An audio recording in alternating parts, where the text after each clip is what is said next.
মলিনে মচনম পুংসাম জল স্নানম দিনে দিনে সকৃত গীতামৃতম স্নানম সংসার মলনাশনম।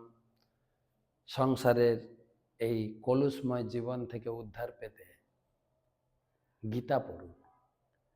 আজকে পঞ্চচত্বারিংশতিতম শ্লোক ৪৫।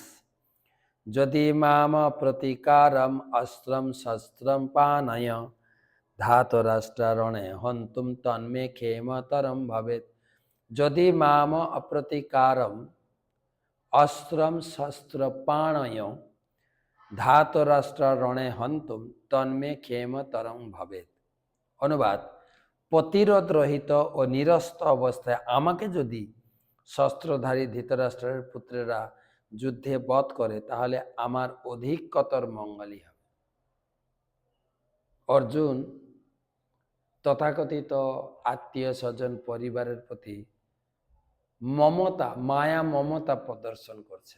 লোকে মনে করে সংসারের প্রতি, আত্মীয় স্বজনের প্রতি বেশি মমতা দেখানোটা একটা ভক্তি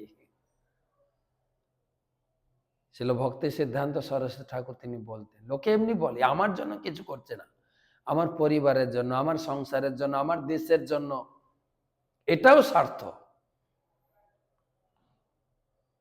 প্রভুপাদ উদাহরণ দিয়েছেন, একটা মাটির ঢেলা যদি পুকুরের মাঝখানে ফেলো না, ঢেউর বৃত্তাকারটা বাড়তে থাকবে।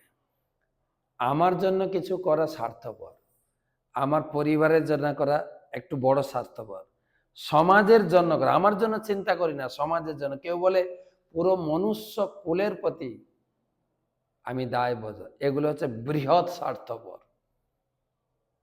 কিন্তু মূল স্বার্থ হচ্ছে কৃষ্ণ পূজা। ভক্তি সিদ্ধান্ত সরস্বতী ঠাকুর বলেছেন, আমাদের কখনো কখনো স্বার্থপর হয়ে চিন্তা করতে হবে আমার আত্মার মঙ্গলের জন্য কি করলাম। এই স্বার্থপরতা অর্জুন যেভাবে কথা বলছেন শুনলে ভালো লাগতে পারে। আমার আত্মীয় স্বজন, আমার পরিবার, তাদের প্রতি দয়া দেখি আমি যুদ্ধক্ষেত্র ত্যাগ করব, ভিক্ষা করব, শুনতে খুব ভালো লাগে। কিন্তু পরিবারের জন্য, সমাজের জন্য কত দান, কিন্তু ভক্তিতে এগুলো তুচ্ছ, ভক্তিতে তুচ্ছ।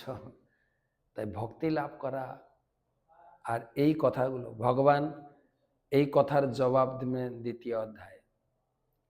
যারা জীবনের মূল্য বোঝে না তাদের প্রতি এত দয়া কিসের তোমার, কুতস্থা কসমালমিদম, তিনি বর্ণনা করবেন। তো পরের অধ্যায়ে আমরা শুনবো। এই অধ্যায়ে আরেকটা শ্লোক আছে, কালকে আলোচনা।